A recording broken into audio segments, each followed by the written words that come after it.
aspecto fundamental, identificar en la práctica clínica las demencias reversibles.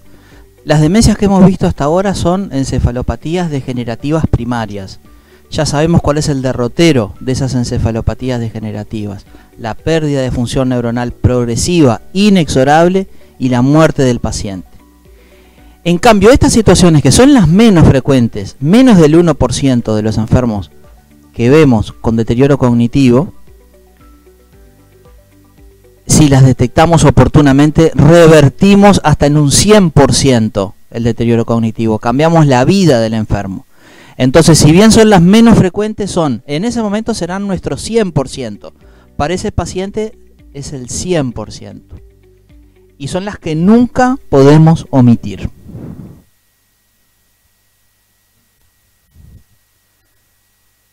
La paraclínica básica que pedimos en todo enfermo con deterioro cognitivo. Estas son obligatorias en todo el mundo, con un matiz que vamos a poner en el último punto.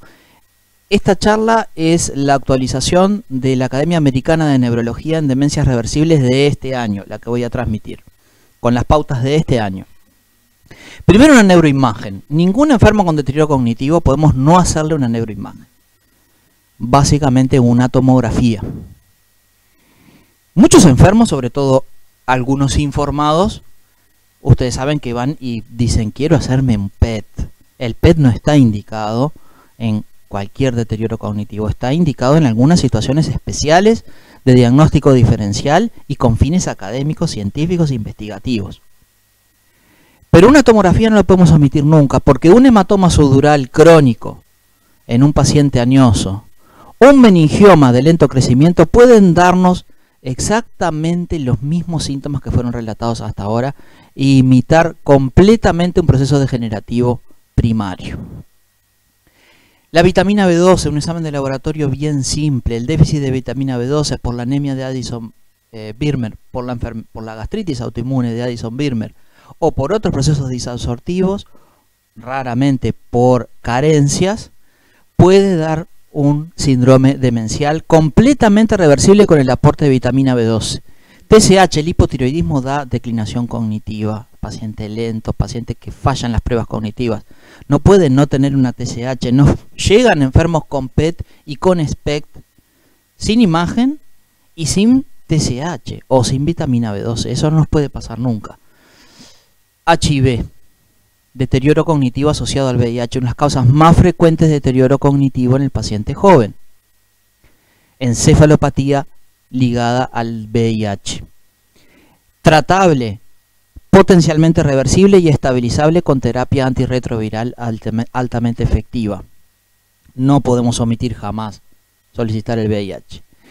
Y el BRL hay un matiz, porque la Academia Americana de Neurología lo sacó hace unos años como obligatorio frente a todo deterioro cognitivo, dada la muy baja incidencia en algunos estados de Estados Unidos. O sea, dice, hay que solicitarlo frente a determinadas situaciones, por ejemplo, conductas de riesgo. Pero no sería obligatorio. Yo pienso que en nuestro medio tenemos que seguir solicitando en forma obligatoria estos exámenes básicos. Pero en algunos casos vamos a tener que profundizar. Recuerden, son raras, pero es el 100%. Son esos que están marcados en rojos ahí, las demencias potencialmente reversibles. Pero tenemos que razonar el enfermo para no omitir jamás estas situaciones. Es imperdonable omitirlas. Después, si es una enfermedad de Alzheimer, una frontotemporal, una demencia de cuerpo de Lewy, eso corresponde al especialista. Pero no nos va a variar demasiado el pronóstico del enfermo, pero esto sí. Y podemos restituir ad integrum la función neurológica. Razonemos el enfermo.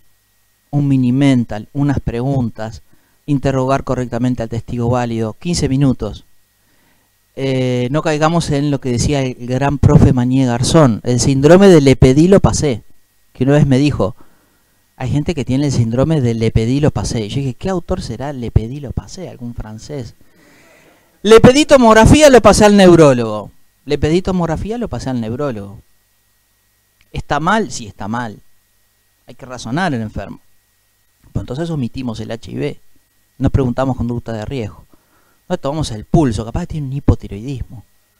No pedimos una dosificación de vitamina B12. Entonces, estas son las 7 banderas rojas, red flags, para identificar un paciente que potencialmente en su presentación clínica puede estar desarrollando una demencia potencialmente reversible. Primero, un deterioro rápido e inexplicable. Es decir, un enfermo que la familia lo trae, dice, mire, hasta hace un mes estaba perfecto, era gerente de una cadena de supermercados. ¿Y venía funcionando mal? No, hace 6 meses dio una conferencia en Estados Unidos y ganó un premio. O sea, esa persona estaba funcionando bien hasta hace 6 meses. Y ahora le preguntamos qué edad tiene y dónde vive y no sabe responder. No sabe dibujar un rancho. No sabe hacer así con la mano. Bueno, cuidado, eso puede ser una demencia potencialmente reversible. Edad menor de la esperada. Toda esa misma situación descrita por una persona en una persona de 30 años. Esa es una demencia potencialmente reversible. Enfermedad de Alzheimer por encima de los 60, 65 años. Hay casos, en general, cuando hay alta predisposición genética que se presentan más precozmente. Pero un enfermo de 30 años, si tiene un deterioro cognitivo orgánico, cuidado, puede ser una demencia potencialmente reversible. Siguiente red flag, fluctuaciones. Ya estaba perfecto. Pero hoy de tarde no sabía prender el auto, no sabía, ya dejó 3 veces el cajero automático, la tarjeta en el cajero automático, cocinaba perfecto, le quedan horribles, explotan las cosas, se le pasan, no mide bien los ingredientes de cada alimento para cocinar, pero eso fluctúa, así como ya estaba perfecto. Bueno, la fluctuación vamos a ver que salvo en una demencia degenerativa que es la demencia por cuerpo de Lewy, es en general, fuera de esa situación, una red flag para buscar una demencia potencialmente reversible. Y ahora vamos a ver cuáles. Exposiciones de alto riesgo, tóxicos, fundamentalmente ¿cuál? El alcohol. No podemos no interrogarlo nunca eso. El alcohol. Y fármacos. Y ahora vamos a ver cuáles. Y Uruguay es muy de la polifarmacia. Cada médico que visito me da su pastillita. Pues si el médico no hace así, no prescribe, como que no fui al médico. Y nosotros también siempre queremos tener algún gesto. Le voy a dar algo para irrigar. Ginkgo biloba. Antivertiginosos. Idebenona. No quiero dar marcas comerciales. Vamos al enfermo, toma 6 fármacos que ninguno sirve para nada. No está demostrado. Lo único que sirve para el deterioro cognitivo son los anticolinesterácicos, la memantina y en enfermos seleccionados la cerebrolicina. Entonces, polifarmacia, ¿y qué estamos haciendo con la polifarmacia? Peor, es un enfermo que tiene empeoramiento de su función cognitiva por el uso de fármacos. Conductas de riesgo. ¿Quién nos va a venir a contar conductas de riesgo, no? Nadie. A veces las tenemos que suponer, lamentablemente. Presuponer. Pero en algunos casos sí, tengamos una conversación franca con el paciente. ¿Sí? Porque es un dato importante, pero HIV y VDRL a todo el mundo. Hallazgos inexplicables o imprevistos al examen. Lo vamos a ver, ya el profesor Ventura explicó. ¿Dónde empieza la enfermedad de Alzheimer? En el hipocampo. Entonces no va a haber problemas motores, no va a haber problemas sensitivos, al menos inicialmente. Un enfermo que viene, deterioro cognitivo, pero una hemiparesia, cuidado, puede haber una lesión ocupante de espacio en el cerebro. No es una enfermedad de Alzheimer. Entonces hallazgos inexplicables o imprevistos al examen nos hacen pensar en una demencia potencialmente reversible. Y luego un rendimiento en el estudio neuropsicológico incongruente con la clínica. El enfermo nos relata declinación cognitiva, que puede ser fluctuante, pero le hacemos un testado y es normal, Mini-Mental 29. Bueno, esas incongruencias nos tienen que hacer pensar en una demencia potencialmente reversible. Rápidamente vamos a ir hablando de la primera red flag, un deterioro rápido e inexplicable. Implica la decisión inmediata de una evaluación rápida y quizás un enfermo, si estamos en la policlínica de atención primaria, una derivación a la puerta de emergencia. Distinto es el enfermo que hace 2 años viene con una declinación cognitiva. No vamos a llamar al neurólogo a las 3 de la mañana, como me pasó esta madrugada, que me llamaron a las 3 de la mañana, por un enfermo que tiene un problema hace 2 años. Pero hay que hacer una evaluación rápida. Y Y entonces ahí vamos a hacer no solo la tomografía y el screening básico que mencionamos, ahí quizá vamos a necesitar del electroencefalograma, vamos a tener necesidad de explorar el líquido cefalorraquídeo y vamos a ir en vez de una tomografía a una resonancia magnética. Y rápido. Y si es necesario repetir estudios que inicialmente no están alterados y se alteran después. Y este es un ejemplo, el raro síndrome de hipotensión intracraniana, pero lo hemos visto cuando anestesia raquídea, embarazada, anestesia raquídea, punción lumbar. ¿Y qué pasa cuando se saca mucho líquido cefalorraquídeo? Se genera síndrome de hipotensión intracraniana. El líquido cefalorraquídeo amortigua el cerebro contra la base del cráneo, hace que en vez de oficiar un peso de 1,5 kilos sea de medio kilo. Y entonces cuando perdemos el líquido cefalorraquídeo, el cerebro cae sobre la base del cráneo. Entonces, se genera este descenso de la amígdala por debajo de la escama del occipital. Vean la comparación con lo normal. Las cisternas, estos espacios amplios que están en el espacio subaracnoideo, vean lo normal y vean cómo se pierden cuando el cerebro cae. Se pueden formar colecciones subdurales, se dilatan los senos longitudinales y las venas. Este es el síndrome de hipotensión intracraniana. Ese paciente le hacemos una punción lumbar y después le duele la cabeza cuando se para. Lo hemos visto. Pero puede dar deterioro cognitivo. Estar muy atentos a esa situación. Un síndrome de hipotensión intracraniana puede darnos un deterioro cognitivo, presentarse como una demencia potencialmente reversible.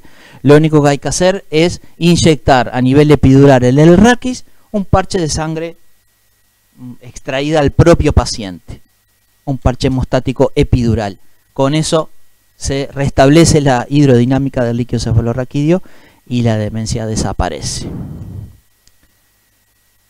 Edad menor a la esperada, y ahí pongo una mujer joven, no es exclusivo de la mujer joven. Se puede ver en todas las edades y se puede ver en los hombres. Pero esta entidad tenemos que pensarla siempre. La encefalitis autoinmune, un cuadro completamente reversible. Encefalitis autoinmune provocada por el ataque de autoanticuerpos fabricados por el propio organismo contra neuronas del sistema nervioso central.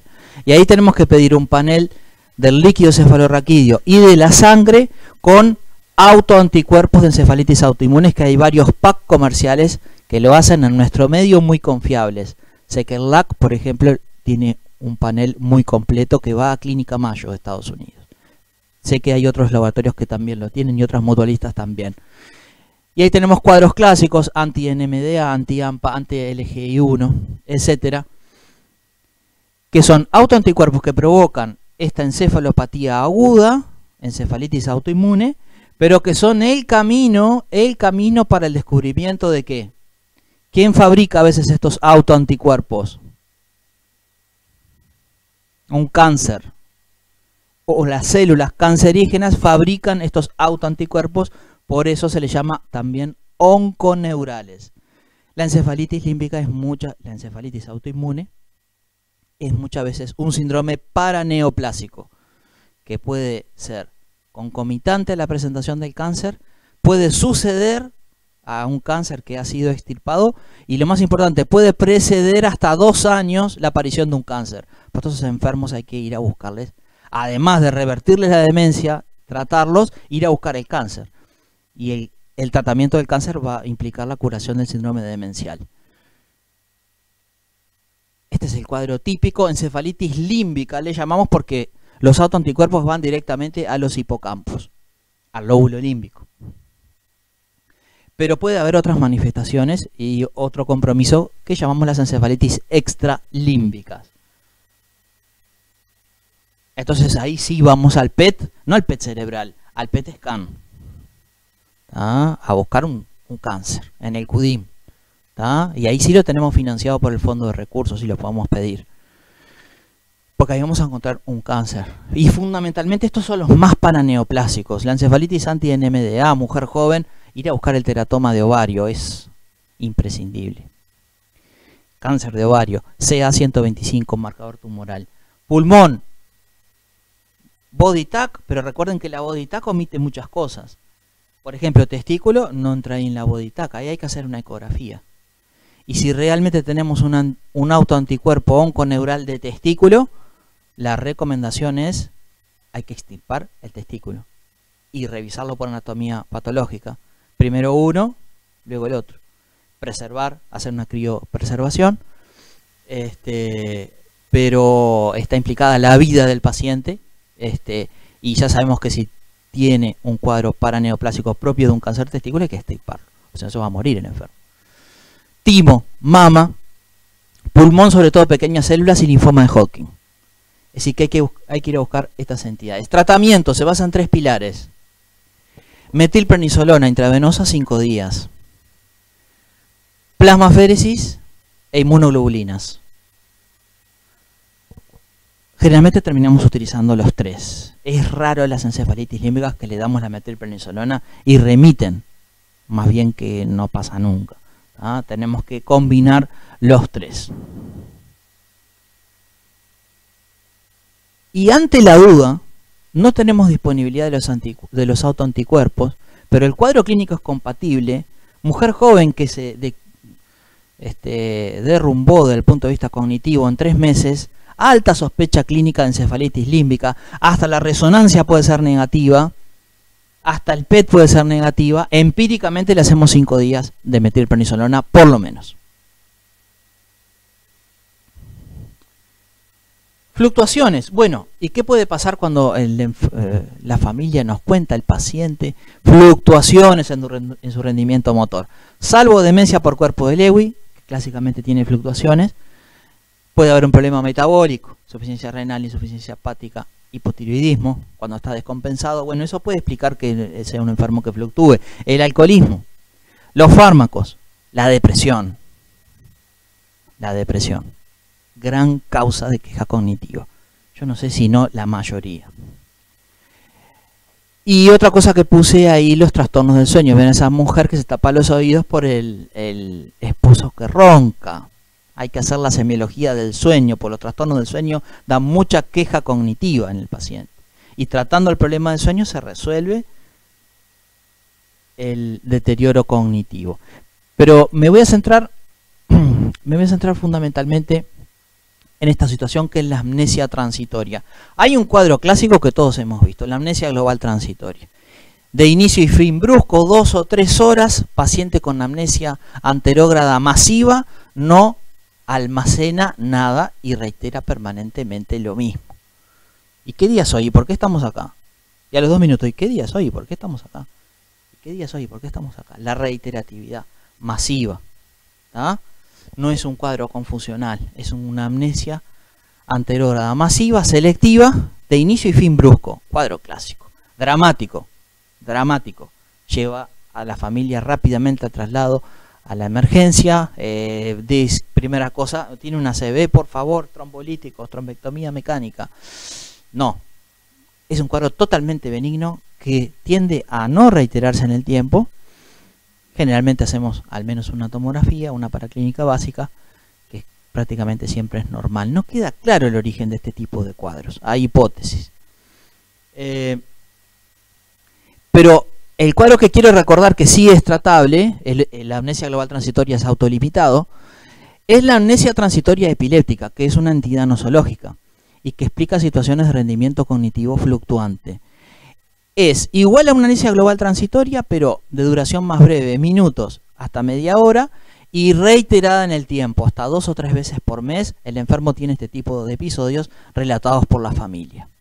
Bueno, ahí lo que hay que hacer es un electroencefalograma que si muestra actividad focal, vamos a tratar el enfermo con antiepilépticos y va a remitir el deterioro cognitivo.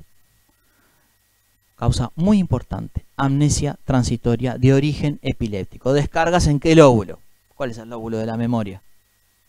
El lóbulo temporal.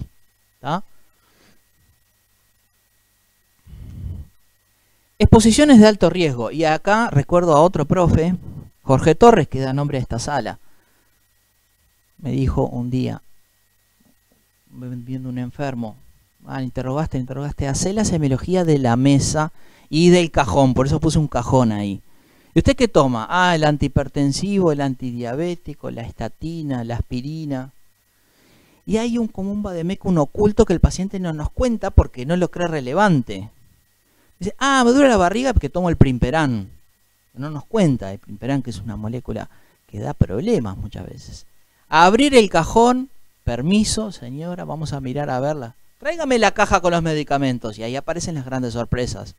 Ah, el Incontin lo tomo porque me orino, me lo dio el urólogo, pero no lo considera parte de su vademecum, de los fármacos que tiene que declarar.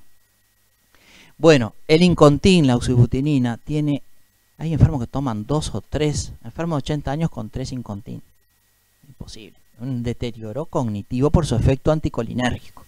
Entonces puse esos 3 fármacos fundamentales, los opiáceos, le doy la columna de tramadol 3 veces por día, 70 años tramadol.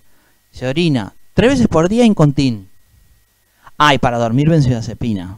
Ese enfermo desde el punto de vista cognitivo se derrumba. Y no es que tenga Alzheimer. Vamos a sacarle estos fármacos y después vemos. Entonces no es le pedí, lo pasé, no es lo pasé a neurólogo. No, primero vamos a ver, ¿qué toma, señor? Bueno, vamos a bajar estos fármacos. La anamnesis farmacológica fundamental explica entonces fluctuaciones en el rendimiento cognitivo. Y lo otro es el alcoholismo.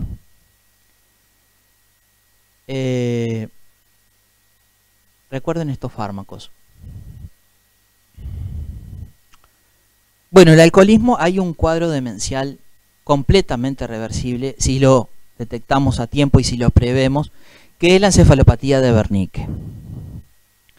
Se dan enfermos alcoholistas en general, pero se puede dar en otros problemas, en el estrés quirúrgico, en la hiperemesis gravídica, en otros problemas disabsortivos, pero fundamentalmente el enfermo alcoholista, que tiene una tríada clásica de presentación, por eso puse un triángulo. ¿Qué cuál es? Síndrome confusional, ataxia y trastornos oculomotores. Eso cualquier médico, y no el especialista, porque el especialista no ve enfermo in situ en la puerta, en la policlínica, sino que le es derivado, y no lo tenemos que lo vamos a derivar al especialista, pero antes tenemos que tomar medidas en forma inmediata si estamos en una puerta. Enfermo alcoholista, ataxia, síndrome confusional, síndrome oculomotor, pueden pasar una de las 3 cosas, pero si tienen las 3, encefalopatía de Wernicke. El diagnóstico es clínico. Y es un enfermo que si no lo tratamos inmediatamente y lo dejamos evolucionar, se transforma en la siguiente fase del cuadro, que es la encefalopatía de Korsakoff, completamente irreversible. Determina un deterioro cognitivo, un síndrome amnésico orgánico, completamente irreversible. Y es tan fácil de tratar dándole vitamina B1, que es lo que le falta a los alcoholistas, que son enfermos tóxicos carenciales, efecto directo del alcohol y las carencias que determina, en forma intravenosa, rápidamente 100 miligramos intravenoso 3 veces por día, y el enfermo sale de esa situación. No hacer aporte de suero glucosado, la tiamina, la poca tiamina que tiene es un cofactor del metabolismo glucídico, rápidamente se derrumba y hace el cuadro de la encefalopatía de Wernicke. No tenemos que esperar a la resonancia muchas veces es negativa, muchas veces no tenemos disponibilidad de hacerla en forma inmediata. Cuando se hace, se ven muchas veces estas lesiones periventriculares, vean la lámina cuadrigeminal, por eso da trastornos oculomotores. Y síndrome cerebeloso. Y vean aquí los cuerpos mamilares, estructuras fundamentales del circuito de Papez que hablábamos hoy. Bueno, esto explica este cuadro clínico que cualquier médico tiene que saber reconocer y tratar y prever oportunamente.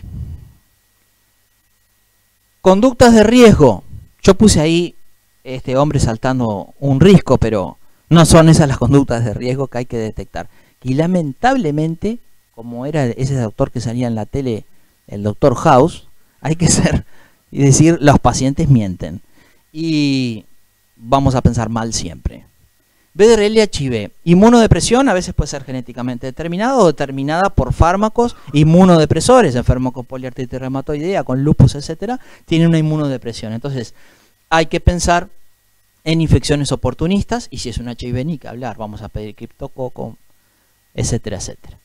Cualquier neuroinfección del sistema nervioso central. Pero la clásica, las neurolues, ¿por qué no vemos tantas neurolues hoy?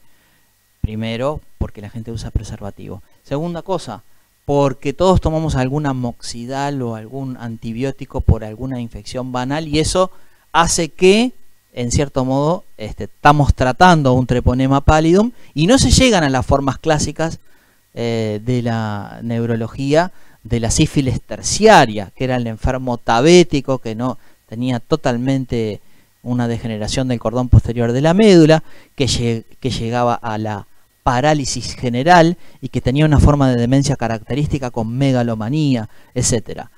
Vemos formas frustras, pero vemos todavía neurolues. Y la diagnosticamos con el BDRL en el líquido cefalorraquídeo y con el TPHA. Primero en el suero y luego en el líquido cefalorraquídeo. Y el tratamiento es penicilina, 20 millones por 20 millones de unidades día por 20 días. Y es una demencia potencialmente reversible. Si la detectamos tarde, no se vuelve irreversible. Y periódicamente vemos neurolues. Hallazgos imprevistos en el examen físico. Vean dónde empieza la enfermedad de Alzheimer. Este es el trabajo monumental de los BRAC, que son unos patólogos que para el Parkinson y para el Alzheimer determinaron la progresión de la neuropatología. Vean cómo progresa y paralelamente la atrofia. Pero inicialmente, este es un enfermo que en el córtex motor, en el córtex sensitivo no tiene nada, no tiene que tener síntomas. Bueno, entonces cuidado si tiene síntomas focales, si tiene apraxia de la marcha, si tiene incontinencia esfinteriana precoz, eso es tardío en el Alzheimer. Si tuvo traumatismo de cráneo, si tiene factores de riesgo vascular, si hay sospecha de una enfermedad desmielinizante o si vemos síntomas focales neurológicos progresivos evocadores de un proceso expansivo intracraniano. Entonces no podemos olvidar este cuadro que es una demencia completamente reversible. Tríada de Hakim, otra vez un triángulo. Deterioro cognitivo, incontinencia esfinteriana, apraxia de la marcha. Así caminan los pacientes. Esto se llama apraxia de la marcha. Imantación al piso. Característico. ¿Hasta cuándo, Roberto, este cuadro puede llegar a ser reversible? ¿Cuándo? 6 o 8 meses. Entonces este enfermo en los tiempos de nuestro sistema no va a llegar al especialista. Entonces tiene que actuar el médico que está en la policlínica, que está en la urgencia. Tríada de Hakim Adams, Hakim colombiano, que inventó el sistema de derivación ventrículo-peritoneal que devuelve estos pacientes a la vida, ¿tá? Revierte completamente la demencia. Vean, este es un catéter de derivación. Vean la dilatación del sistema ventricular. Vean la hipertensión de esta sustancia blanca periventricular frontal que es la fundamental para la marcha. Por eso estos enfermos tienen esta marcha característica. Para prever cómo van a mejorar, a revertir el deterioro cognitivo y el trastorno de la marcha, le sacamos líquido cefalorraquídeo, que le vamos a hacer un citoquímico, un BDRL, etcétera, pero le vamos a evacuar 40 centímetros cúbicos de suero fisiológico. Es decir, una punción lumbar evacuadora. Y a sacarle líquido, el enfermo rápidamente mejora. Al otro día lo vemos y está caminando normal. Bueno, ese es el enfermo que con la derivación ventrículo-peritoneal se va a restablecer.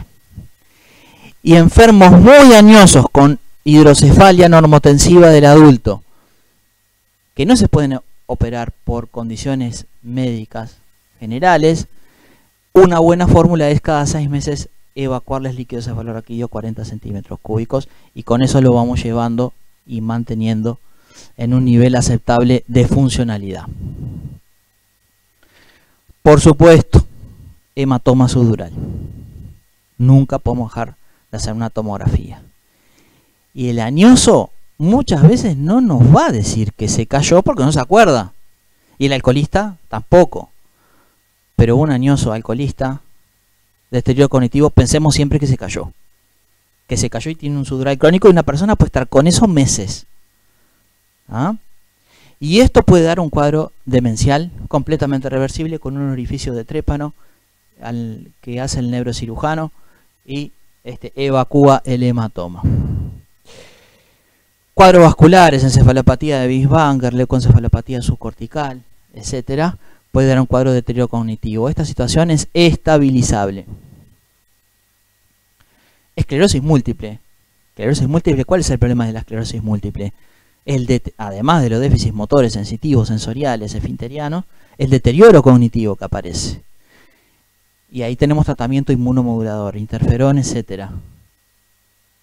En esa situación, entonces, frente a la sospecha de signos neurológicos que determinan estas lesiones desmielinizantes, debemos pensar la posibilidad de una esclerosis múltiple. Mujer joven, sobre todo. Y este cuadro degenerativo que se explicó hoy, perfectamente esta lesión lo puede dar. Este meningioma puede imitar completamente una enfermedad degenerativa primaria. Estos son de lentos crecimientos. Va a estar 10 años esta persona con este proceso a nivel frontal, este meningioma de la hoz. Para terminar, rendimientos en el estudio neuropsicológico incongruentes con la clínica. Bueno, hay que pensar depresión, una situación que fluctúa. Hipoacusia, cuidado, que a veces el problema es la hipoacusia. Todos los déficits sensoriales pueden explicar esta situación. Como siempre digo, fármacos. Pero cuidado acá el semáforo, los trastornos del sueño. Mire, se está olvidando de todo, deja todas las cosas perdidas, pero ¿sabe que paramos en el semáforo, está en rojo, se me quedó dormido? Ronca y se le corta la respiración. Lo veo que se le corta la respiración, parece que se va a morir. De día completamente dormido está, todo el tiempo dormido. Somnolencia excesiva diurna. Después de comer, plac, se queda dormido. Bueno, síndrome de apnea obstructiva del sueño. Da deterioro cognitivo. Hay que pedir polisomnografía, derivar al neumólogo en general. Problemas anatómicos a nivel orofaringeo, hábito de Pickwick, gran obeso mórbido. Bueno, ese cuadro de la apnea obstructiva del sueño. Roncador. Y esto nos lo dice la pareja. Hay que interrogar a la pareja. CPAP se soluciona todo. Hace así el paciente. Se le va la depresión, se le va el deterioro, se le va todo. Mejora espectacular en su calidad de vida. Fatiga. Son enfermos fatigados todo el tiempo. Nadie sabe por qué. Semiología del sueño. Bueno, con esto queríamos recordar únicamente algún panorama de estos cuadros frecuentes que explican un pequeño porcentaje de los deterioros cognitivos, pero su potencial reversibilidad debe hacernos siempre tenerlos presentes. Pasamos entonces, para terminar, Roberto, con abordaje terapéutico. Vamos.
Bueno, esperamos un momentito, está prendiendo la computadora y ya pasamos al tratamiento.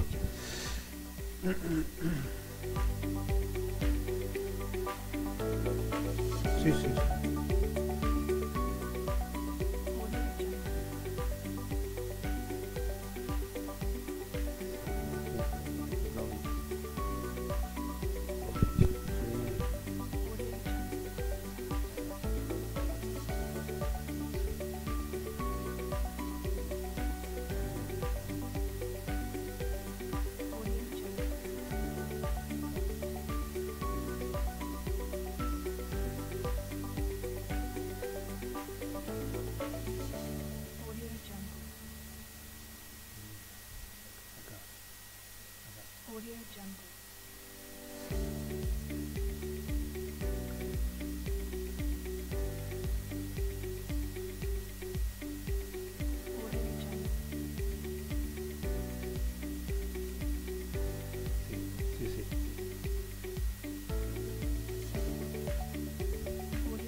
Muy bien, está. Empezamos. Ahora vamos a la parte que le da más un sentido práctico también. Ahora ya no del diagnóstico, sino qué hacemos con lo que ya diagnosticamos. Habíamos dicho hoy que lo importante era diagnosticar la patología en el paciente, pero no olvidarnos que el tema no se agota en el paciente. O sea, el binomio paciente-familia acá es clarísimo como en tantas otras enfermedades. Pero en esta en forma especial.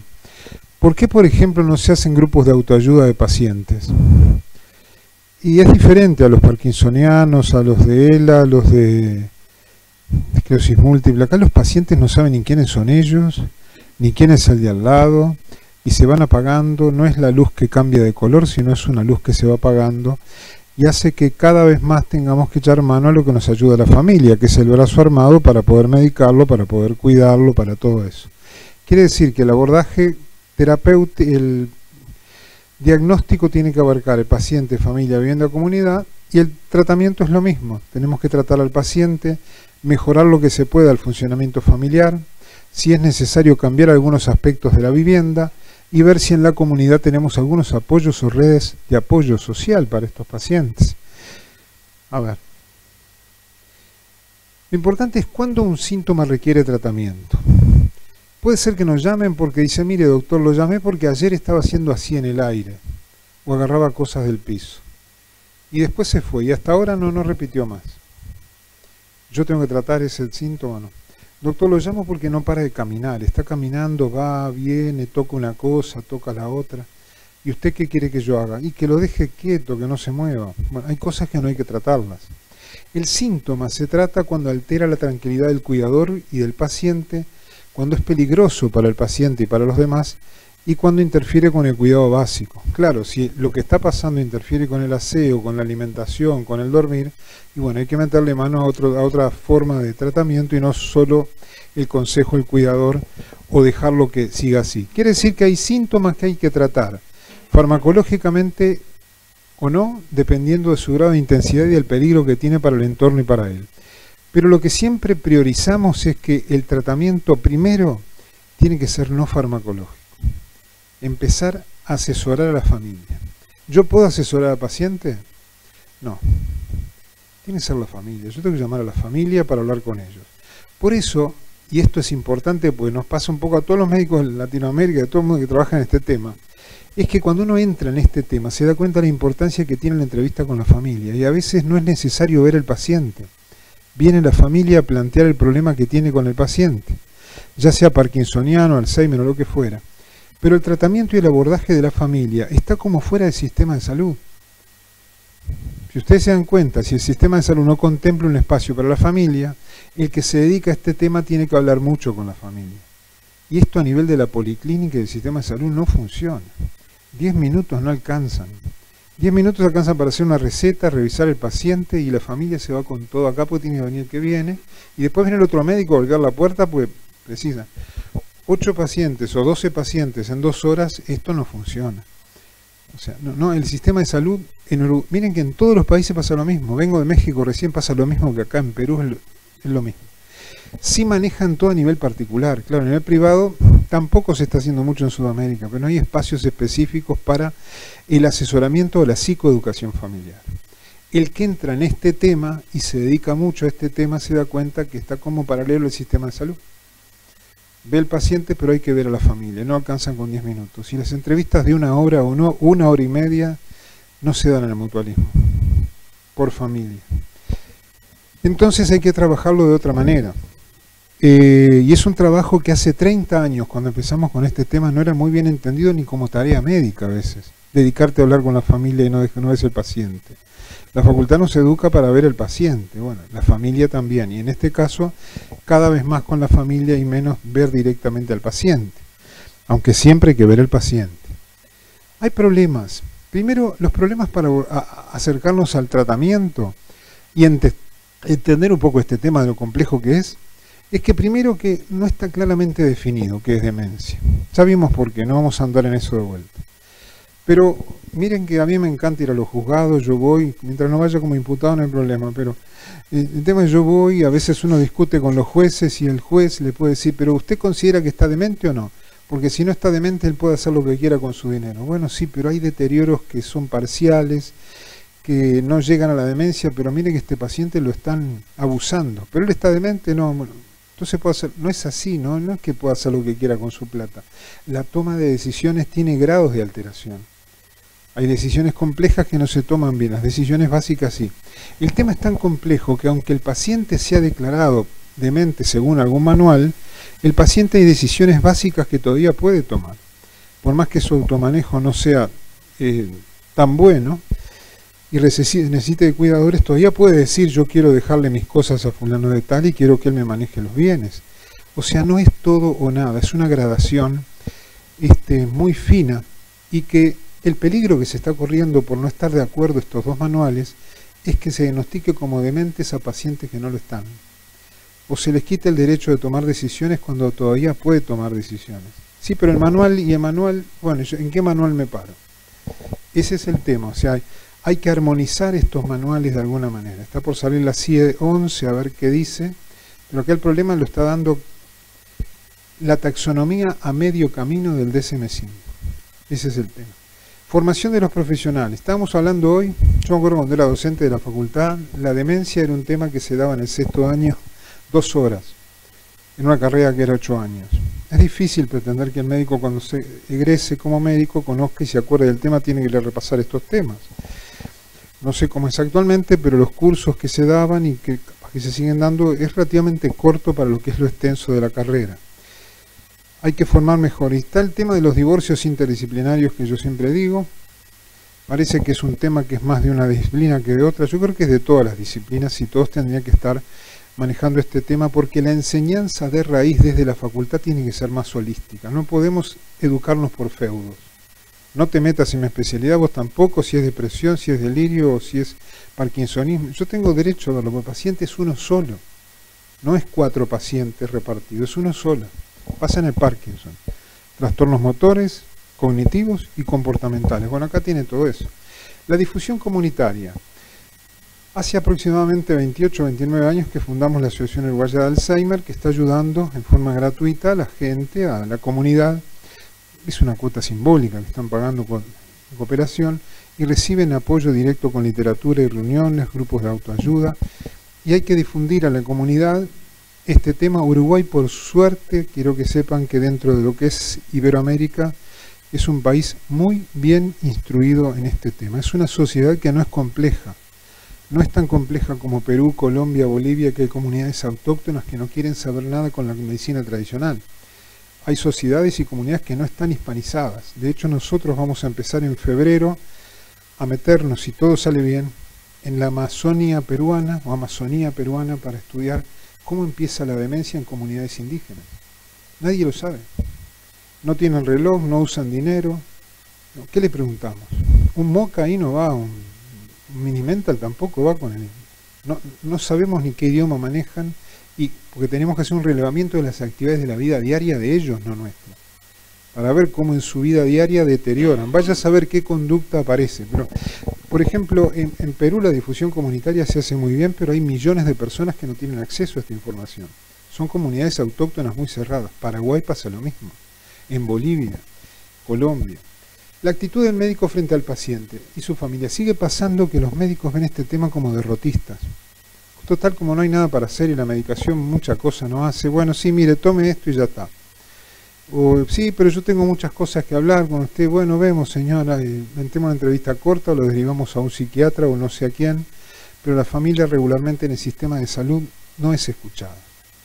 Y hay que escuchar porque si queremos diagnosticar y tratar bien este tema, la familia tiene un montón de cosas que me quiere decir y yo tengo la obligación ética y moral, porque la facultad me forma para eso, para ayudar a la comunidad, de escucharlos, de hacer un relevamiento de qué es lo que les está pasando, porque mejorando el trato de la familia hacia el paciente, yo mejoro la calidad de vida de todos, del paciente, y ayudar a la familia a sobrellevar este proceso de pérdida tan complejo que el paciente está vivo y yo sé que se fue.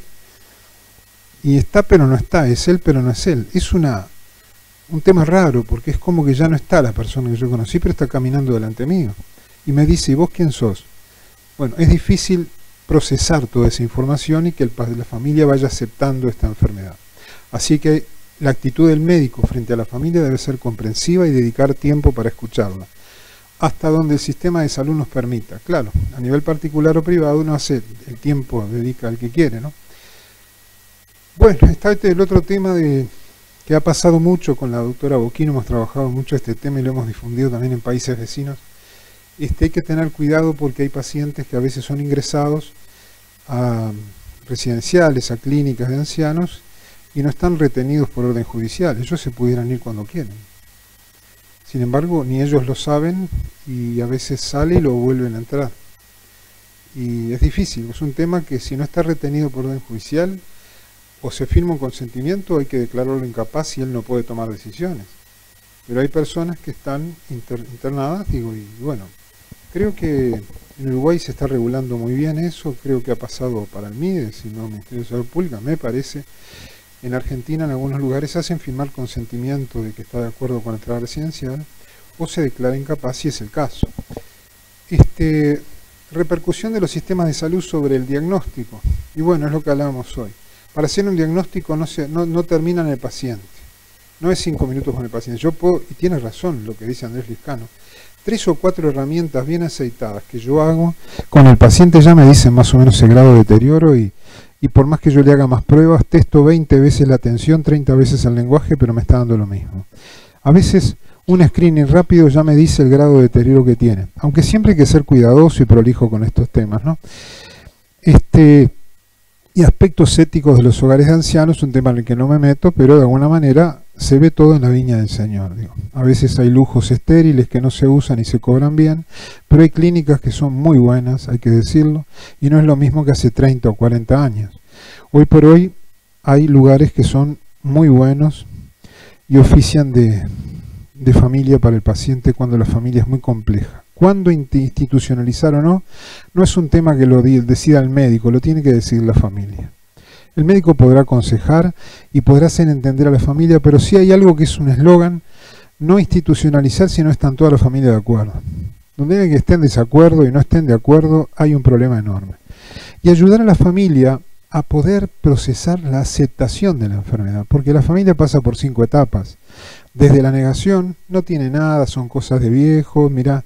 Eso retarda la consulta al médico.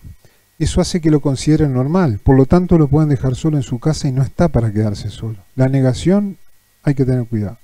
Uno se da cuenta después que está enfermo y empieza el sobrecompromiso. Ahora me desespero porque sé que la enfermedad está y yo me encargo de él. Y empiezo de alguna manera a agotarme yo porque no dejo que nadie se meta.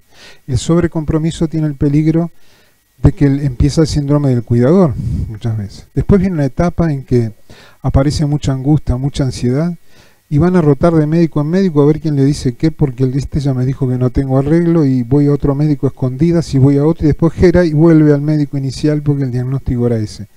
Esa ruta ya la conocemos, es común que pase, y tiene que haber mucha tolerancia y respeto del médico hacia la elección de la familia. La familia tiene derecho a decidir quién quiere que lo trate, y puede preguntar a un médico, tener segunda, tercera, cuarta opinión, y si vuelve, vuelve, y si no, hay que comprender que ellos buscan soluciones, y lo mejor es explicarles y bajar la pelota al piso con la enfermedad que tiene, de saber que hay expectativas que se pueden dar y otras que no.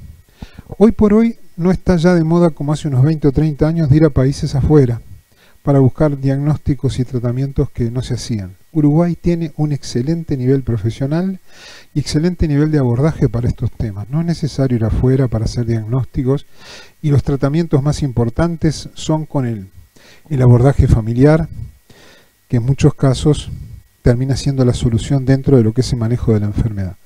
Por eso digo, tenemos un muy buen capital humano y el tema está muy bien difundido a nivel comunitario, y Uruguay no es una sociedad tan compleja como otras sociedades latinoamericanas. La información es muy buena en todos lados. Por lo menos, digo, es lo que captamos. Que no se haya colgado el psicólogo. ¿Cómo es la maniobra de descolgar? Mi asistente informático.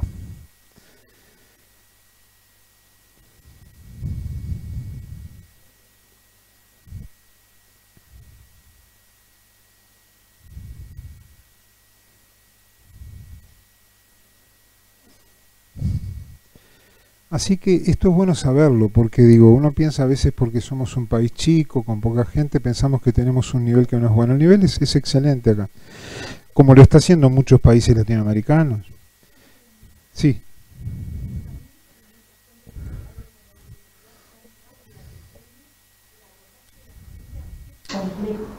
Sí, sí, sin duda. Sin duda, porque ahí está el síndrome comportamental del paciente, que es terrible. E inclusive hasta la institucionalización, que Sí. tampoco no da buena respuesta. En los lugares donde están no dan buena respuesta. Sí. Claudica la familia, claudican los cuidadores, y ahí se complica mucho más. Sí, sí, y cada vez más, seguro, es así, sí. Porque el paciente, como decía hoy, nosotros vamos madurando y llegamos a tener un buen control inhibitorio sobre ciertos impulsos. Cuando esto se empieza a derrumbar, el paciente empieza a responder cada vez más a una conducta instintiva, dependiendo del ambiente y con muchos impulsos. Llegan a ponerse todo en la boca, a ponerse cosas que no son comida, a comer cosas que no son alimentos, a romper todo. Están muy inquietos y cada vez menos sirve la palabra, la modificación ambiental, y cada vez más lo farmacológico. Y a veces aún así es muy difícil. Hay casos donde mantenerlos en la familia es muy insano por cómo es el cuadro clínico. De todas formas, siempre hay que preparar, primero que nada, al núcleo familiar a contenerlo. Cuando se desborda el sistema de cuidados, habría que institucionalizar y probar. Pero como decís vos, es muy complejo. Hay algunas conductas que vamos a ver que son tremendas.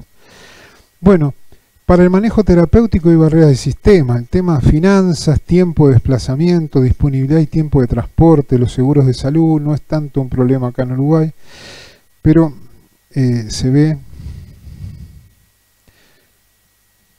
Ya está saliendo de control la computadora, ¿no? Ya está teniendo un comportamiento extraño. Seguimos. Hay barreras del sistema, pero pienso que la mayor barrera es la falta de información. Y cuanto más información tengamos, más seguros estamos. El saber da seguridad en estas cosas. Bueno, hay otras barreras del sistema: la mala remuneración, pobreza de conocimientos. Los problemas culturales y sociales en Uruguay no hay un contraste tan importante en este tema, ¿verdad?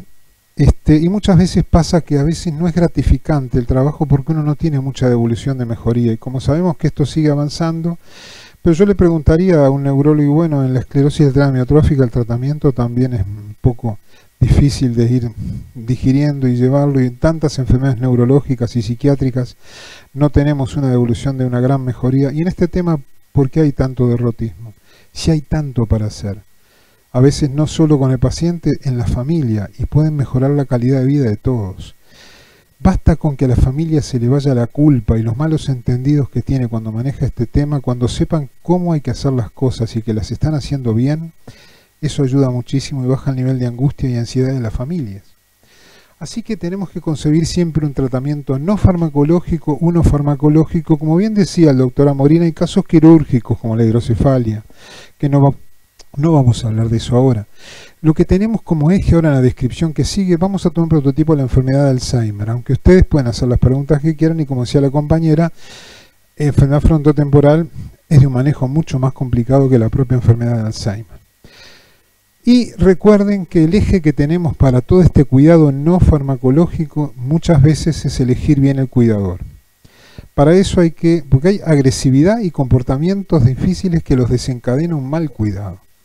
Un cuidador prepotente, intolerante, que le obliga a hacer cosas cuando no quiere. Hay que preparar a los cuidadores para que sepan cuidar. Bueno, cuando tiene síntomas no cognitivos, pues los cognitivos ya los conocemos, pero hay que saber en qué circunstancias aparecen, en qué momento del día aparecen, y recuerden que cuando baja el sol, bajan los estímulos y empieza el Sundown Syndrome, el síndrome de cuando baja el sol, 5 o 6 de la tarde, el paciente se entra a complicar, la deprivación de estímulos hace que el cerebro se descompense un poco, ¿verdad? Si tiene unos trastornos psiquiátricos premórbidos, si tiene conciencia de enfermedad, si está muy angustiado, el tipo de afección cerebral, alteraciones del entorno físico humano y el cuidador. Tienen que hacer semiología hasta de la vivienda, y eso no se hace. No es necesario que el médico vaya a la casa, pero hay que preguntar cosas sobre la vivienda, porque a veces una familia mal informada lo pone en un lugar de la vivienda donde no es el mejor, todo oscuro, callado, húmedo, lejos del movimiento. Todo lo contrario, lugares iluminados, lugares donde aunque no haga nada participe del movimiento de la familia y que se siente incluido. Y muchas veces los familiares son altamente intolerantes con los errores. Ya te dije que esto no es así, vení otra vez, me preguntás 40 veces lo mismo, vení, bla, bla, bla, bla. Como que yo lo voy a corregir porque en el fondo pienso que lo ayudo si le digo eso y realmente lo estoy torturando. Por eso acá el eje es la terapia de validación. 2 más 2 son 7. No, son 4, ya te dije, no, son 7. Bueno, sí, son 7. ¿Querés que sean 14? Dice, está todo bien. El tema es no confrontar porque a diferencia del niño, que yo lo reto y aprende, él no aprende. Soy yo que tengo que cambiar, él no tiene chances de cambio. Entonces cambio yo mi actitud frente a él.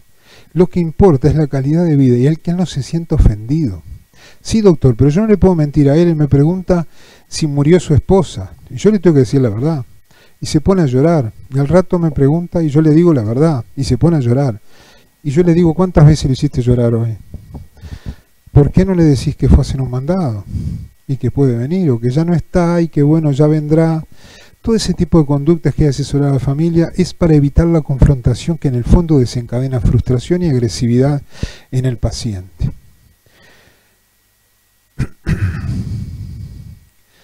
En lo no farmacológico se hacen muchas intervenciones. Yo creo que de todo esto que voy a decir ahora, lo más importante es reunirse con la familia. Pero estos son esquemas. Entonces, en estos esquemas existe la intervención psicoterapéutica del medio ambiente, psicoterapia del medio ambiente humano, se llama, del ambiente físico. Y yo tengo que preparar al personal de un residencial o preparar a la familia con información sobre este tema. Lo hacemos a instituciones privadas donde se está haciendo espacios con encuentro familiar para explicarles qué es la enfermedad y a ver qué demanda tienen ellos. Y a veces 13, 14 familias se escuchan y ven cómo comparten los mismos problemas todos, o a veces son problemas diferentes, y otros se van como aliviados de decir, yo pensé que a mí lo que era mío era horrible, lo que escuché hoy es increíble, pero lo importante es cómo se ayudan entre ellos muchas veces y que nosotros aprendemos mucho material trabajando en la calle con la familia y que no están los libros de medicina. Yo creo que siempre digo lo mismo, cuando uno sale de la facultad de medicina está lleno de libros en la cabeza. Y cuando uno va a la calle se da cuenta que los pacientes no son como están en los libros muchas veces. Y esos esquemas van cambiando y uno con el tiempo va escribiendo su propio libro, el libro de la calle. Y uno se da cuenta que después lo que hace es bajar un artículo o algo, pero ya tiene su libro de la calle donde toma en cuenta los otros libros, pero ya no determinan su conducta. Consultaremos a alguien que sabe más, pero ya tenemos nuestra propia experiencia. Y la propia experiencia va indicando que el sentido común tiene que imperar, no hay esquemas rígidos, al paciente hay que verlo más de una vez y hacer lo que se recomendaba antes que no se hiciera. Pedirle a la familia que nos llame. Porque si no lo vemos en un mes y tiene un montón de desafíos, yo lo puedo ayudar. Yo entiendo que hay invasión de los celulares, invasión de la privacidad, pero si le explican a la familia cuándo deben llamar y yo estoy enterado, los puedo ayudar también por teléfono. No hay call center para demencias en nuestro país, pero puedo actuar yo como un mini call center, bueno, que controlen mi privacidad, pero es algo que la familia se siente muy seguro y a veces ni usa el celular, pero saben que en urgencias lo pueden usar. Hay que preparar a la familia o al personal de residencial y hay que preparar el local físico. Acá hay una diferencia entre el mundo anglosajón y el mundo latino. Yo me formé un poquito también en la Universidad de Miami en el 91, estuve haciendo una pasantía de 4 meses y medio en el Jackson Memorial en Mount Sinai, 1991, y de alguna manera yo recuerdo que ellos hacían la terapia de la reminiscencia, mostraban filmaciones de antes, fotografías, pintaban los locales de colores, la casa hacía modificaciones como cambiaban los grifos de agua por grifos celulares, y hay manuales y libros como Proofing Your Home, modificar la vivienda porque está viviendo un paciente con demencia en mi casa. El mundo latino no es tan así. Acá difícilmente van a ver que hagan alguna modificación de la estructura de la casa por el paciente, difícilmente van a cambiar el color del lugar porque está el paciente, difícilmente van a hacer modificaciones ambientales, salvo que sean un poco costosas y fáciles de hacer. Acá hay que pagar leyes sociales por todo lo que se hace y cuando hacen modificaciones algunas salen muy caras y por eso la familia uruguaya es una de las que más se institucionaliza dentro de Latinoamérica. Es una de las que más lleva al residencial porque modificaciones en la propia casa muchas veces no hace. El mundo anglosajón tal vez lo ve, lo siente diferente. No sé si es más continente o no, no lo sé. Les puedo decir que en Uruguay se institucionaliza mucho y que modificaciones ambientales no son muy amigos de hacer acá en nuestras latitudes. La psicoterapia de orientación a los aspectos emocionales, el de apoyo inmediato, saber cómo hay que estar con el paciente, mirarlo a los ojos. Y recuerden lo que dijimos hoy, el paciente podrá no comprender lo que le dicen, pero sigue entendiendo el gesto, sigue entendiendo el ambiente, porque el no entender lo emocional es lo último que se pierde. Así que como sigue entendiendo la sonrisa, la mirada, el tacto, esos son buenos consejos. Mírelo firme, con tranquilidad, si está angustiado no se lo muestre, no discuta delante de él con un familiar, porque a veces si no recuerda el episodio él queda con ese nerviosismo, es como una memoria comportamental que queda un rato con algunas dificultades. Sonríale, mírelo, tóquelo, dele tranquilidad. Y de la reminiscencia, la verdad que yo mirando fotos viejas y mirando con amigos que a veces están y otros no están, me gusta, me remueve sentimientos buenos. Lo mismo es en ellos, recuerdan todavía ese pasado. Y esa terapia de la reminiscencia hace que les devuelva cierta identidad porque están reviviendo hechos que todavía recuerdan. Porque el disco duro no está tan apolillado todavía. Como decía Andrés, para la memoria reciente, como la máquina de meter información se paró, yo no sé lo que dije hace un rato y estoy repitiendo lo mismo varias veces, o cuento lo mismo, pero la memoria de atrás todavía la tengo. La enfermedad de Alzheimer hace como que saca bocados, va sacando hacia atrás, y los primeros que desaparecen son los nietos. Después desaparecen los hijos. Pues lo último que se incorpora a la vida del paciente son los recién nacidos. Así que los que tienen más para atrás todavía recuerdan, y ni que hablar de las cosas de la infancia. El otro día vi una diapositiva que me ayudó, me gustó, pero me reí, me angustié porque estaban en la diapositiva dentro de un asilo de ancianos, todos discutiendo, viva Jimi Hendrix, otro no, yo Led Zeppelin, yo Deep Purple, yo digo, ya esta generación está empezando a entrar de a poco. Y discutían entre ellos sobre los grupos que les gustaban y estaba la que cuidaba el asilo de ancianos riéndose. Y había otro que hacía como que tocaba la guitarra. Es increíble, pero bueno, va tocando de a poco. Por eso hay que, hay que cuidarse y vivir cada vez más feliz y mejor. Bueno, la psicoterapia orientada a la cognición y sirve, si poner un reloj, un almanaque, escribir cosas que orienten al paciente. Y yo puse ahí contraindicada la reeducación cognitiva en casos avanzados, pero depende de qué tipo de reeducación hagan. Si es intentar hacer talleres de memoria y aprendizaje con atención, función ejecutiva en pacientes que ni siquiera entienden que están en la entrevista, no tiene sentido. Cuando el paciente no colabora, no tiene sentido por más que esté bien. Si él no lo hace a gusto, no conviene hacer ninguna reeducación forzosa. Cuando recién empieza el tema preventivo, en normales no lo quiero tocar, pero cuando recién empieza la enfermedad es aconsejable, es útil, puede servir, pero tiene que estar motivado el paciente. La reeducación cognitiva está demostrado que sirve en las etapas iniciales porque retrasaría un poco ese avance que igual es inexorable. Así que está contraindicado cuando el paciente no lo quiere hacer y en estados avanzados donde el paciente ni recuerda la entrevista porque se va. Después hay otras terapias que están recomendadas con moderada confianza según los casos individuales. La mascota terapia no sirve para todos los pacientes, sirve para algunos. La terapia recreacional, la musicoterapia, todo eso si vemos que es útil en el paciente hay que hacerlo. Yo tengo pacientes donde yo entro a la casa y se sienten siempre tangos. Y está el paciente enloquecido escuchando los tangos que más le gustan y los pone 10 veces cada 2 horas. Siempre es la primera vez que lo pone. Y no importa que esté repitiendo, el tema es que él es feliz y recuerda cosas y eso da calidad de vida. Entro a otros domicilios donde está con su mascotita y su osito y su perrito y está loco de la vida. Pero eso no sirve igual en todos los pacientes. Cada paciente es un mundo aparte, entonces hay que ofrecerle un abanico de posibilidades para que él se sienta entretenido y mejore la calidad de vida. Y eso pasa por varias iniciativas que algunas están ahí y otras no. Lo importante es que explicarle a la familia qué es la enfermedad, qué expectativas puede tener con la enfermedad, qué cosas van a servir para el tratamiento y cuáles no sirven. Y sobre todo recuerden que el síntoma con el que más cuesta lidiar es la apatía. ¿Sabe, doctor, que me pone los nervios de punta? Pues está 12 horas ahí sentado y no se mueve y se está como atrofiando. No, mire, la enfermedad no progresa más por la apatía. Si usted lo obliga a hacer cosas, no sirve. Usted esté preparada para ofrecerle 10 cosas. Esté preparada para que le diga no a todo. O capaz que de las 9 dijo 9 no y una sí. Bueno, aproveche esa. Y esté preparada para que lo deje a mitad de camino y después no lo quiera hacer. No le exija, no lo agreda, no lo frustre. Trate de que se distraiga. Y la apatía es la apatía. Mire, es un síntoma que depende de la afectación cerebral. Es porque no hay interés, a veces no hay planificación de tareas, no hay iniciativa. Y yo no se las voy a crear empujándolo, y menos agrediéndolo y decirle cosas. La apatía hay que respetarla. Y entonces usted me dice que no haga nada. Y mire, a veces no. ¿Y qué va a hacer? ¿Qué le voy a decir yo?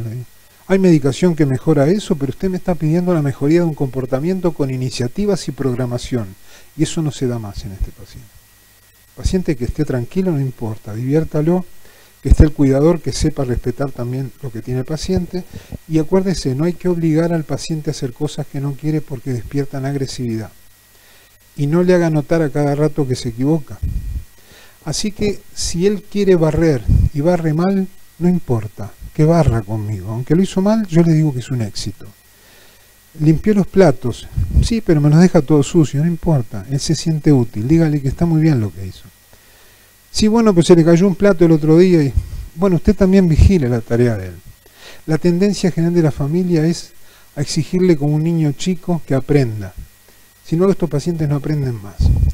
Yo voy a ver, y usted va a ver, le digo a la familia, que cuando usted sienta que está haciendo las cosas que hay que hacer, y el paciente, aunque las haga mal, él se siente útil con la familia. Es un bienestar para todos. Ya que él no va a aprender cosas nuevas, él no tiene opción de cambio. Cambie usted, la actitud tiene que ser mejorar la calidad de vida de él y pasa por lo emocional. ¿Ah? Seguimos. Y bueno, y ustedes no saben lo que está sirviendo los espacios que hemos creado para psicoeducación familiar. 13, 14, 16 familias juntos en ciclos en una institución mutual que lo estamos haciendo y que realmente está sirviendo. Los familiares quieren seguir yendo porque se sienten entendidos. Es como si fuera un grupo de autoayuda, como hay tantos en Uruguay por la Asociación Uruguaya de Alzheimer, donde se reúnen para aprender entre ellos. Ustedes no saben lo que yo aprendí en la calle. Hace 29 años se dio, creo yo que fue la primera conferencia en el país sobre Alzheimer que la di en el Millington Drake. No sé si sigue abierto el Millington Drake, creo que sí, pero di una conferencia con como 400 personas. Y yo con todos los libros en la cabeza, que me sentía que sabía tanto del tema, yo transmitía a esas personas todo lo que yo sabía del tema. Y de repente una señora ya de edad dice, doctor, yo le quiero hacer una pregunta. Dígame, yo ya había terminado la charla, yo me sentía que ha sido bárbaro. Tanto libro que ella no sabe y yo me lo sé todos. dígame, ¿qué puedo hacer cuando él se quiere bajar los pantalones en público? Y este silencio que hago yo es el que dice allá. Y se ve que se me puso la cara violeta, porque la verdad que yo busqué, en los libros de medicina no hay qué hacer cuando se bajan los pantalones, no hay un medicamento cuando se baja, para que no se bajen los pantalones. Y una señora, que se ve que los segundos de silencio la pusieron mal, yo puedo ayudar al doctor. A ver, dígame, señora, yo lo que hago es ponerle el cinturón al revés, porque como tiene hebilla, él no se da cuenta cómo tiene que sacar la hebilla, y, no, y él tira para abajo. Claro, tiene razón, le decía yo. Y otra señora dijo, y yo le hago otra cosa, yo le pongo tiradores cruzados, porque él tiene que hacer así para bajarse los pantalones, no puede hacerlo, él tira para abajo, tiene razón. Entonces, él tiene razón, y yo pensé que me estaba salvando de todo ese juicio de grupo. Yo no sé si quedé bien, creo que quedé bien parado igual, pero no, notaba la falta de conocimientos de ese manejo práctico que da la calle, y que eso no está en los libros. Ese es el libro que uno va construyendo. ¿Y qué puedo hacer cuando se quiere ir de la casa? Que me dice que no es la casa de él. Y yo le digo que es la casa de él y que no me brome más con eso, porque hace 40 años que vivimos aquí. Bueno, y no, al ratito sale de vuelta con lo mismo. ¿Usted puede creer, doctor? Sí, le puedo creer. Es un delirio atípico. Mire, el delirio no se va razonando. Él no reconoce la casa por un montón de factores. Sí, pero ¿y qué puedo hacer yo? Tolerancia. Terapia de validación. Usted puede explicarle primero que no es la casa, que tiene razón, que usted lo va a llevar a la casa. ¿Y por qué no le dice que ya lo va a llevar a la casa? Porque le dijo que él no era, que era la casa, y él le dijo, bueno, y bueno, pero ayúdame primero a buscar las llaves. Van a buscar las llaves un ratito, se distrae y se olvida. O tenés razón, no es tu casa, vamos a hacer el bolso. Vamos a hacer el bolso. Y ustedes van al residencial y muchas veces ven a enfermeras haciendo el bolso y les hacen una guiñada, como diciendo, mirá en qué ando. Estamos preparando para ir a casa de él. Yo hice un libro en el 2007 donde eran 400 respuestas a 400 preguntas sobre la demencia y consulté a muchos países latinoamericanos. Y de algunos países me venían respuestas a esas preguntas insólitas. Me acuerdo que una decía, mira Roberto, yo lo que hago, pues yo les pedí, ustedes contesten como si le están contestando a la familia, no a los médicos. Ustedes respondan como responden a una familia. Mira Roberto, yo lo que hago, le digo que salgan de su casa, si no está lloviendo, no hace frío, ¿y qué haces vos? Y yo les digo que den una vuelta a manzana, van caminando, dan la vuelta y llegamos a casa. Está bien, ¿te sirve? Mira, muchas veces si me sirve, el paciente se queda tranquilo. Y otras veces no, mira, no es tu casa, tenés razón, yo te llevo, pero no encuentro las llaves. Vamos a hacer el bolso, o lo distraen con otra actividad, porque eso afloja bastante. Cuando no afloja y cuando dijimos hoy, tiene peligro, porque el paciente se pone mal y hay peligro para el ambiente y para el cuidado básico, hay que medicar. Es un delirio atípico. Entonces, todas estas intervenciones, yo pienso que lo más importante es educar a los médicos a escuchar más a la familia. Educar a los médicos a que la actitud frente al paciente no debe ser derrotista ni con desgano. Y saber que hay soluciones que pasan el 90 y largo por ciento por asesorar bien a la familia cómo deben tratar. Y cuando es un residencial que tocó, hay que preparar bien al residencial, al personal, para que sepan lidiar con estos temas. Esas que ven ahí, la terapia recreacional, la musicoterapia, arteterapia, utilización de mascotas y etcétera, no han sido investigadas bajo riguroso testado y poseen un modesto soporte clínico, siendo recomendadas con moderada confianza clínica algunos y recomendadas en base a circunstancias individuales otras por parte de la Asociación Americana de Psiquiatría. Quiere decir que no todos los pacientes son iguales, para no todos camina lo mismo, pero hay algo que sí camina, es el asesoramiento familiar, y aunque no vaya a la casa, yo tengo que asesorarlos en qué lugar de la casa conviene tenerlos, y por qué les explico, y que no lo obliguen a hacer cosas que no quiere hacer, y respetar la apatía y falta de iniciativa del paciente. Después está el tema de los cuidadores. Hay que preparar cuidadores para que sepan cuidar, no es cuidar cualquier persona. Hay cuidadores que todavía salen corriendo cuando el paciente delira o los toca o los manosea o les propone cosas. Hay que estar preparados para saber que es un paciente que muchas veces, y sobre todo en la demencia frontotemporal, están muy desinhibidos y solicitan cosas que normalmente no lo harían. Es como los niños, pierden el filtro, y si les gusta una persona o quieren hacer algo, se lo dicen, o lo hacen, o toman la iniciativa. Así que el cuidador tiene que estar preparado para cuidar este tipo de pacientes. El tema es complejo, el costo es muy importante a veces. Para estar todo bien en regla, el costo de los cuidadores contratados es un tema difícil de sobrellevar, pero es la solución muchas veces. Pasa muchas veces que el paciente no quiere al cuidador, la familia no quiere invertir en un cuidador y el paciente vive solo. Y tienen tantas situaciones y tan diversas que a veces se quedan sin respuesta. A veces es la pareja que lo cuida, pero se tiene que ir al trabajo, vive en una zona marginal, el paciente no puede quedar solo, pero él puede perder el trabajo.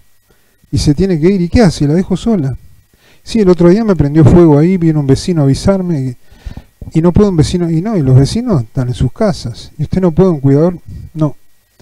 Hay situaciones en que uno quiere buscar soluciones y son tan difíciles que uno no sabe ni qué aconsejar, pero lo ideal sería, no sé cuál es la solución, pero capaz que hubiera un rol más importante de la salud contemplando este tema, o del Estado contemplando este tema, que sé que lo está haciendo, pero es difícil de contemplar todos los casos.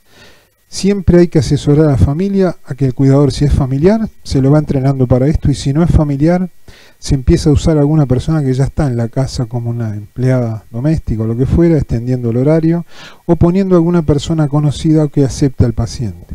O a veces esperar a que lo acepte, porque con familiaridad todos los días se va acostumbrando ese cuidador de a poquito en un horario más extendido y se soluciona. Diseño de la vivienda. No todas las casas son iguales.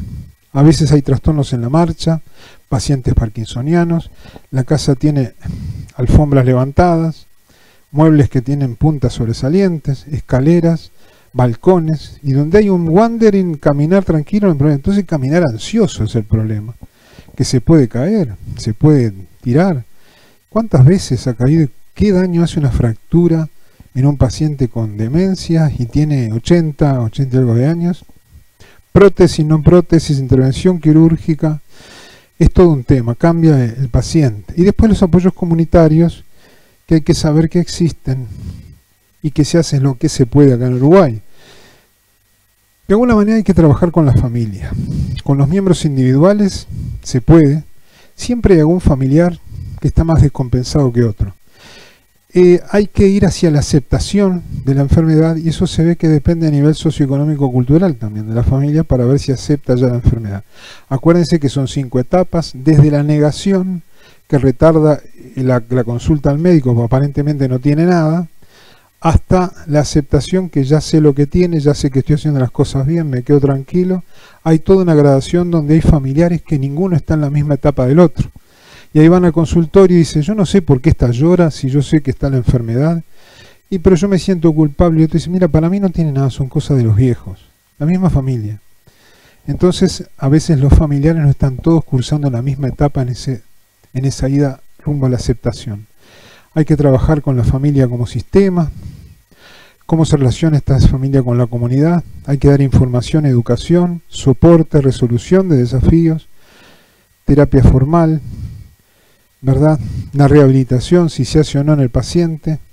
Es un paciente que realmente no se reintegra a la comunidad. Es un paciente que yo no lo estoy preparando para reintegrarse. Realmente la patología de él hace que se aleje de la comunidad y se aleja de todo. Termina siendo un paciente que es inabordable y que a veces no da señales de mucha iniciativa psíquica, ¿verdad? La familia espera del médico que esté autorizado, generalmente esperan que siempre sea el mismo que los trate para que los comprenda y ya conozcan el caso. Se ven molestos a veces cuando va otro médico y tienen que empezar de cero a relatarles. Lo importante es preparar al staff médico, sea el mismo o no, para que esté bien informado en este tema, y la actitud sea de escucha hacia la familia y que observe bien al paciente y que lo valore en la patología que tiene, examinándolo, o si ya lo conoce, de alguna manera hablando con él, mirando las complicaciones que pueden haber. Bueno, ya dijimos que modificaciones en la vivienda regularmente la familia uruguaya hace poca cosa, pero de alguna manera hay que aconsejar dónde tiene que estar el paciente. Los residenciales han pasado por varias etapas, ¿verdad? La etapa asilar, la etapa hotelera, la etapa asistencial. No voy a hablar de este tema, es un tema que Hay de todo, pero hay cosas muy bien hechas que a veces se recomiendan realmente para que el paciente, valorando que el sistema de continentación familiar no es suficiente, aconsejarlos si es que pueden pagarlo. Y después la Asociación Uruguaya de Alzheimer y Similares, que ayuda a las familias. Está fundada en 1991, el 10 de mayo. La fundamos con la comunidad inglesa de Carrasco, ¿de acuerdo? En la comunidad inglesa se reunían 14 miembros que dejaban de hablar inglés cuando entraba yo y hablaban todos en castellano. Un respeto brutal, una organización muy buena.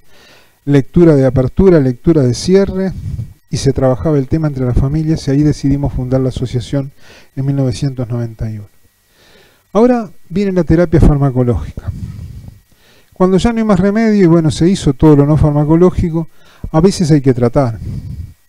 En el manejo general, uno ve que hay alteraciones del pensamiento, hay que trabajar el entorno familiar, evitar desencadenantes de pacientes con agresividad, y usar medicación. Y ahí empiezan desde los anticolesterásicos, que a veces ayudan, los neurolépticos ayudan mucho cuando hay alucinaciones, delirios, cuando hay agresividad. Ve que les puse ahí respetar los gustos premórbidos, tratar de promover la autonomía, no enfrentar mucho al paciente, no frustrarlo. Y más allá de la educación de familiar, hay de alguna manera algunos medicamentos como sertralina, citalopram, neurolépticos, ¿verdad?, que pueden ayudar. En la depresión es lo mismo. Usar antidepresivos, ¿verdad?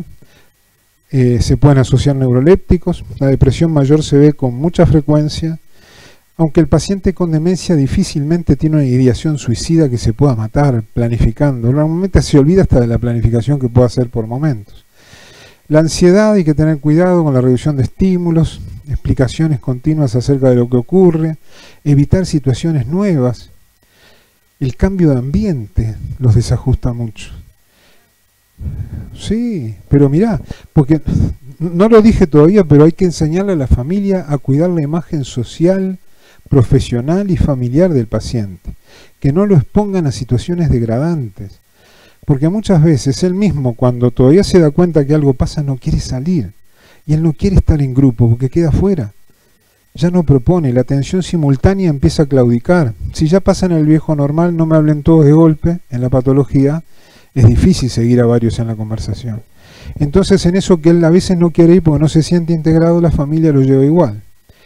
Y yo siempre les digo, mire, llévelo, si está en la mesa con gente que lo conoce y está tranquilo, sí, cumple 15 años su nieta, bueno, está bien, usted llévelo, pero acuérdese, podría pasar tal o cual cosa. Así que usted o lleve tal medicación por las dudas, en gotitas, y esto le puede dar, o trate de no contradecirlo, y si quiere bailar con la de 15 años, tenga cuidado, porque puede haber situaciones, claro, se ve de todo, puede haber situaciones que pueden ser hasta degradantes, hay que cuidar la imagen del paciente y el bienestar de la fiesta también. Yo nunca les digo no lo lleven, tengan cuidado, les aconsejo que si hay mucho ruido, si hay mucho movimiento, el paciente suele desajustarlo. Y pasa que hay algunos pacientes que están con deterioro y que siguen trabajando. No voy a mencionar, pero imagínense todos los trabajos médicos y no médicos que hay y siguen trabajando. Y están con deterioros importantes. Entonces hay que avisar a las autoridades que está pasando y que a veces ayudar a que el entorno ayude al paciente o saltear trabajos, si hay que proteger la imagen profesional de ese paciente, aconsejar retiros a tiempo. Se ve de todo lo que ustedes puedan imaginarse. Después la apatía, si bien hay estímulos como la música, animales, bueno, hasta bupropión está aconsejado, metilfenidato, el modafinilo, con la desinhibición, el citalopram, paroxetina, neurolépticos, está aconsejado. Esto sacado del congreso de este año de la IPA en Santiago de Compostela, 2019. Son esquemas sacados de ahora, consejos de ahora. Y hay muchos trabajos que sustentan esto. La irritabilidad, la reestructuración cognitiva en la demencia ligera, aceptar las limitaciones, actividades alternativas y realistas, modificaciones ambientales, psicoterapia recomendada en la demencia ligera, usar antidepresivos, la hiperactividad motora, hay terapia psicomotriz, vocalizaciones repetidas, intervenciones conductuales, masaje, ISRS, alteraciones del sueño, la mirtazapina, la trazodona, bueno, hay medicación para dar. La higiene del sueño es el primer consejo. Trate de que gaste energías un poco durante el día, que no se quede muy quieto, siempre y cuando el paciente pueda salir a caminar y dar una vuelta, no dormir siestas. Y después hay un montón de medicación recomendada, como está ahí, para las alteraciones del sueño. Lo mejor siempre es no tener que dar nada, pero a veces hay que dar. Cuando hay aumento del apetito, a veces son muy voraces, se usa la fluoxetina. Reducir o evitar exposición a los alimentos o sustancias. Cuando hay aumento del apetito, la Asociación Mundial de Alzheimer aconseja poner candados y llaves en armarios y heladeras, porque comen todo. La Asociación Mundial de Alzheimer aconseja en casos extremos de poner al alcance de la mano alimentos de bajas calorías, para que si los consumen no engorden tanto. Y para la disminución del apetito también hay soluciones farmacológicas, ¿verdad? Reforzar los aromas, los gustos. Se usa mirtazapina, cipeptadina, disminución del apetito. Los antidepresivos están indicados ante la existencia de un trastorno depresivo, otros síntomas conductuales como irritabilidad, ansiedad. Los ISRS pueden ser eficaces en pacientes con desinhibición sexual. Ese es un gran tema. Estos son los trabajos que sustentan todo esto que se está diciendo, ¿verdad? Es todo un tema el tema sexual, porque doctor, ¿qué hago? ¿Hasta cuándo se la sigo? Y acá es lo que dije hoy. Regularmente no consultan los hombres por ese problema, consultan las mujeres. La mujer muestra un grado de solidaridad con la pareja, de acompañamiento que llama la atención. El hombre no se preocupa cuando el encuentro sexual está alterado, por lo menos no es un motivo de consulta. La mujer sí. Y como yo no soy sexólogo, pero a veces hay cosas de sentido común, el respeto empieza por casa. Entonces hay que aconsejar a que no se obligue a sí misma a situaciones que le resultan degradantes, ¿verdad? El estilo de la pareja cambió, las solicitudes cambiaron, las cosas que hace el paciente cambiaron, no se higieniza y a veces hay hasta apraxia sexual, que es toda la melodía cinética y secuencia de movimientos que implica el acto sexual, donde están netamente alterados en muchos pacientes. Pasan también en pacientes que no están tan demenciados, pero tienen enfermedad de Parkinson, que no tienen deterioro también, donde el tema sexual también es un tema que habría que meterle más diente y estudiarlo más, porque origina grandes, importantes problemas de pareja, desde la rigidez, las posturas, las limitaciones. Bueno, en pacientes con demencia, súmenle a toda la torpeza motriz la conducta demencial que puede tener el paciente. Bueno, el citalopram, el escitalopram, la sertralina, mirtazapina son medicaciones recomendadas en casos de depresión de estos pacientes. Y antipsicóticos, hay trabajos que sustentan estos, el uso de antipsicóticos, en delirios, alucinaciones, falsos reconocimientos, cuando hay agitación. Valorar el contexto en el que se produce la agresividad. Muchas veces la agresividad se puede evitar con buena tolerancia del cuidador y de la familia. Que tenga buena tolerancia y no lo irrite, que no lo obligue, porque la agresividad muchas veces la despierta el propio cuidador. Bueno, ese es otro tema. Yo he llegado a tener que dormir a pacientes para poder bañarlos. Y que le corten las uñas, higienizarlos, porque la acuria es importante y pega y se pone agresivo. El miedo al lluvero. Yo he llegado a aconsejar a veces, mira, higienizarlo como puedas, primero con un trapito húmedo acá, dejarlo tranquilo, al rato con un trapito húmedo acá, y vas higienizando por sectores y tomate tu tiempo. El paciente se olvida de la maniobra que hiciste, pero lo puedes higienizar. Imagínense que desde la colaboración común hasta la negación y oposición total hay una gradación con la cual es muy difícil lidiar. Y a veces hay que sedarlos un poco para hacer una limpieza profunda, ¿verdad?, del paciente. De todas maneras es un tema muy delicado, hay que hablarlo con la familia, enseñar técnicas primero de cómo higienizarlo en forma acabada. Bueno, hay cuestiones en debate, el riesgo de enfermedad cerebrovascular, riesgo de mortalidad de algunos fármacos. ¿Tá? Lo que se recomienda puede ser el uso de aloperidol, risperidona, olanzapina, quetiapina, son muy usadas en nuestro medio. El aloperidol es muy parkinsonógeno y se aconseja no usar más de 1 miligramo día y no más durante 8 o 10 días. La risperidona hay que acordarse que es bastante parkinsonógena y es tan eficaz que la familia se endulza usándola.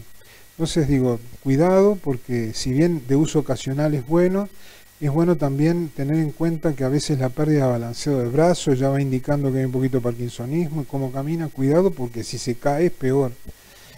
La olanzapina, la quetiapina, ahí están las dosis recomendadas, es según el paciente. Antiepilépticos, los trabajos que sustentan el uso de anticonvulsivantes, ¿verdad? Pregabalina, gabapentina, no son de uso regular en estos pacientes, pero están indicados. Topiramato, carbamazepina. Ansiolíticos e hipnóticos se pueden usar, hay trabajos que sustentan esto, ¿verdad? Y hay que tener cuidado porque están vinculados muchos de ellos con pérdida de memoria y con futuras afecciones como demencia. Entonces hay que tener cuidado cuál se usa y el menor tiempo posible. Dice uso máximo recomendado 2 a 4 semanas. Regularmente se usa más tiempo, pero hay que tener cuidado con las benzodiazepinas, que si bien solucionan muchos problemas en el paciente, hay que saber cuánto tiempo mantenerlo.